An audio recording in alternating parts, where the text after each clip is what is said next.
All right, what's going on? Doing a quick reaction to the Giants preseason game. Giants won. Didn't win any preseason games last year. Didn't play before, so winning's always better than losing. They won 23-21 on that game-winning drive by Davis Webb at the end, but you don't care about wins and losses. So I'm going to go into kind of position by position, just quick thoughts on it, and then we'll do our full analysis on the podcast for tomorrow. First thing, just overall, pace of the offense was good. That's something that we noticed while we were watching it. They're getting to the line of scrimmage. They're making some calls out, but they had time. Where in past years, it was, they're snapping the ball at 1 second every single time, and there's just not this much. There's not a ton of room for adjustments if there was adjustments to be made. So that was like a big picture. Offensive scheme wise, I thought there was room. There was space to operate, at least with all the guys. Like, they weren't airing it out deep, but I thought they were sending guys deep, and they had space. And Jones had a couple, 2 deep throws, one to Galladay and one to Slayton, didn't connect on either. So I guess that'll lead to Daniel Jones. Went 6 for 10. Looked solid. Nothing special. He did look comfortable, which we've been at all the training camp practices, and that's been a thing. It's like, he just doesn't look comfortable. And again, they're playing against second teamers, so nothing huge, no huge takeaways. It would have been a huge takeaway if he looked bad, but he looked fine. Would have had a touchdown. Kenny Galladay with that drop, those are the type of things that you can't have, because in a real game, that's the difference between 4 points. And that could be the differences between winning and losing, because maybe you don't have that game-winning drive at the end in a regular season. And Galladay just didn't look good at all. Like, he got off the ball slow on that route. The ball that they did throw deep to him, he had no release. It was just basically ran straight. Like, didn't get any separation, wasn't able to stack the corner. So that was an issue. I thought the whole wide receiver room as a whole didn't look very good. Like, Colin Johnson led the team with I think he had 7 catches. Yeah, he led them with 7 catches for 82 yards, but even he had a fumble. And there was a pass that was thrown to him that was tipped up. Richie James caught it, but still, could have been a disaster play. So I thought the wide receiver room as a whole didn't look good, except for Richie James. That touchdown that he had, that was just a sick route where it was almost like a stick and nod, where it's out, bam, up. Tyrod Taylor put a good ball on him. That was good. Something not performance-wise to notice with the wide receiver room that I thought was pretty interesting, and get your conspiracy theory hats on for this. Darius Slayton played a little bit the first drive with the first team, had the screen pass, they gave him a speed sweep. Didn't play after that. So if you really want to get into some conspiracy stuff, it's hey, they don't want to put him out there too much, have a risk of injury, because they very well may be shopping this guy once it comes down to 53-man cutdowns, because when all guys are healthy, he's the wide receiver 5 at best on the team. So that was pretty interesting out of that wide receiver group. Again, Galladay drop, and he just looks slow. That's very discouraging with the Galladay stuff. Offensive line. This is where there's some key takeaways. One, Shane Lemieux left with a toe injury. Hopefully that turns out well, because we kind of need Shane Lemieux. Jameel Douglas also got hurt. The O-line depth is an issue, has been. But now, Josh Azudu, if Shane Lemieux, the injury is serious or whatnot, but even if it's not, you need Shane Lemieux back, because Josh Azudu did not look good at all. Guys were getting into his chest. He wasn't firing off the ball low. Playing high, wasn't using his hands, getting into him. Got called for a holding penalty. So I just don't think he's ready yet.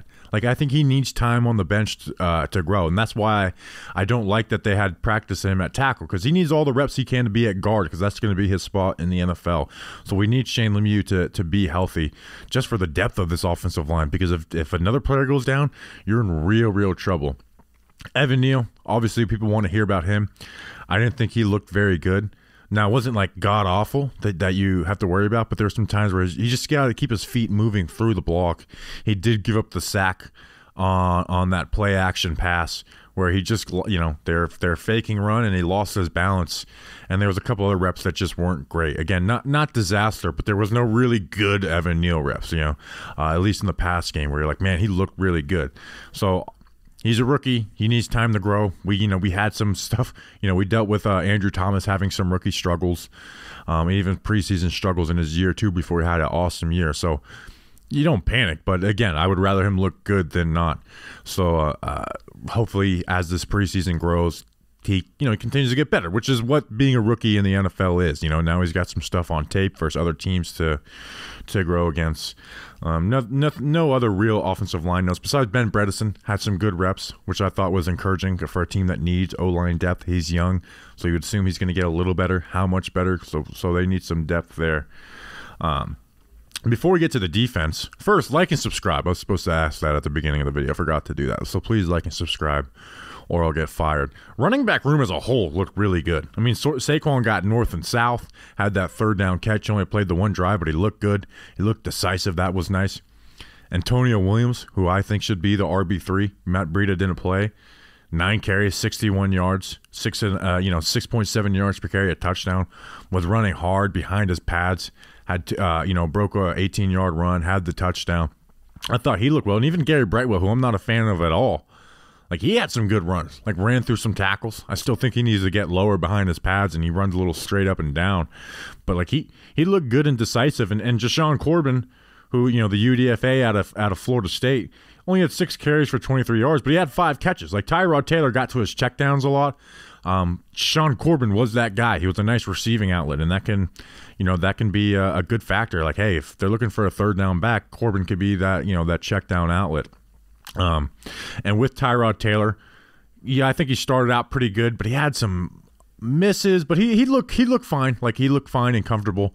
Definitely the best backup QB we've had in a while. So I thought he looked fine, especially playing behind a pretty bad offensive line. Got to his checks quicker. Had a decent chunk throw to Colin Johnson, but threw it under him a little bit. But again, he completed it, so you can't complain too much. So I think that's it offensively. Defensively, I think Darian Beavers and Micah McFadden's were the stars of the night in general. They didn't put up like any gaudy numbers, but Darian Beavers was flying around. He was processing. You could see the size, the way he was able to take on blocks. Like I thought it was I think he's going to challenge for that linebacker 2 spot with Tay Crowder, as a 6th-round pick out of Cincinnati. Like he just looked good. He had a tackle for a loss on a screenplay that he diagnosed, delivered a hit. Would have had another tackle for a loss, but they're on a 3rd down, but the running back ended up dropping it. But he came in and laid the hit anyways. So I thought he just looked good in his run fits overall. Micah McFadden, the 4th-round pick out of Indiana, who's like kind of known as like a pass rushing linebacker, he did just that. I mean, they lined him up all over the field. He was shooting gaps. He had one position from the stacked Mike position where just they were running like a outside zone. He diagnosed it quick, fills the gap, run stop at the line of scrimmage. So I thought those, like my 2 most positive takeaways were Darian Beavers and Micah McFadden. Now, the biggest negative of the night, I think, and that will translate probably to the Giants season, is the secondary. Because outside of Adoree Jackson, man, it's going to be an issue. Aaron Robinson was targeted 5 times on one drive. Gave a 33-yard catch. Got burnt on the catch on the play before, but it was a bad throw, so he was able to get there and break it in. You like that. And then gave up a touchdown in the red zone. Like Aaron Robinson, we said, going into this camp that he's going to be the hinge of how good this defense is, and it's going to be sink or swim for him because teams are going to go after him. Played nickel corner at UCF, didn't get much run last year, and he just struggled, and he struggled with the things that he struggles with because there's time, like his biggest issue is he'll lose the release. So with the NFL, if you lose the release, you're losing the rep most of the time because you're not going to be able to get that recovery, especially when you're playing on the outside compared to nickel. Darnay almost gave up a 3rd down conversion, but the wide receiver dropped it. And then just the backup secondary was just god-awful. I mean, they were throwing some duck passes, and these guys couldn't even turn their heads. That touchdown at the end that the Patriots had, I think that was on Darren Evans. I mean, just an ugly pass. They turn your head around and make a play, and nothing. I mean, the backup secondary was an issue. Name a guy. Cordell Flott ended up getting hurt. Hopefully he's healthy. I didn't see much out of him, so I guess that's kind of a good thing for a cornerback.